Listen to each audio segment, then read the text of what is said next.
गाती हुई उसके कमरे में जाती है। सुरभि सुरभि, क्या हुआ? अभी तक सो रही हो तुम? क्या हो गया? माँ जी, मुझे बहुत तेज बुखार आ रहा है। अच्छा। ठीक है, ऋतिक को बुलाती हूँ। माँ जी, मुझे बुखार आ रहा है और आप हंस रही हैं। अरे नहीं बहू, मैं कहाँ हंस रही हूँ। वो तो मेरी हंसी रोक ही नहीं रही है। माँ जी, जब आपकी तबीयत खराब होती है तो मैं आपका कितना ख्याल रखती हूँ और आप मुझ पर हंस रही हो। चले जाओ आप यहाँ से। बहू सुन तो सही।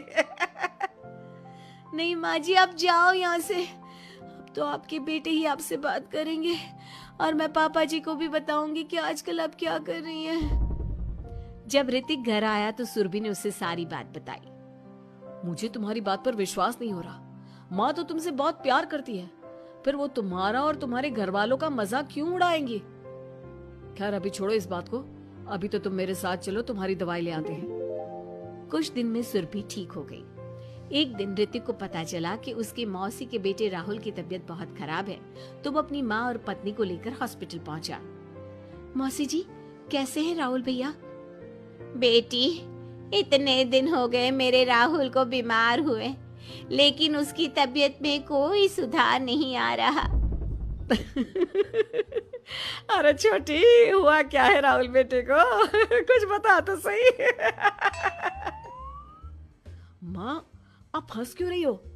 कहाँ हंस रही हूँ बेटा? मैं तो अपनी बहन के बेटे के लिए परेशान हूँ। माँ, ये क्या तरीका है? रहने दे बेटा, ये तो मैंने सुना था कि मुसीबत में साया भी साथ छोड़कर चला जाता है। आज मैंने देख भी लिया। अरे नहीं बहन, मैंने ऋतिक और राहुल में ना कभी कोई फर्क नहीं किया। फर्क तो दिख रहा है कुसुम दीदी। अगर आपके बेटे की तबीयत खराब होती तो आप ऐसे हंसती क्या? ऋतिक बेटा, ले जा अपनी माँ को यहाँ से। ऋतिक बहुत गुस्से में अपनी माँ से बात करने लगा, लेकिन कुसुम तो सिर्फ हंसे ही जा रही थी। ऋतिक ने अपने पापा को फोन करके बुलाया और उन्हें सारी बात बता दी। बेटा, तेरी माँ तो अपने घर वालों से बहुत प्यार करती है और वो बहुत समझदार है।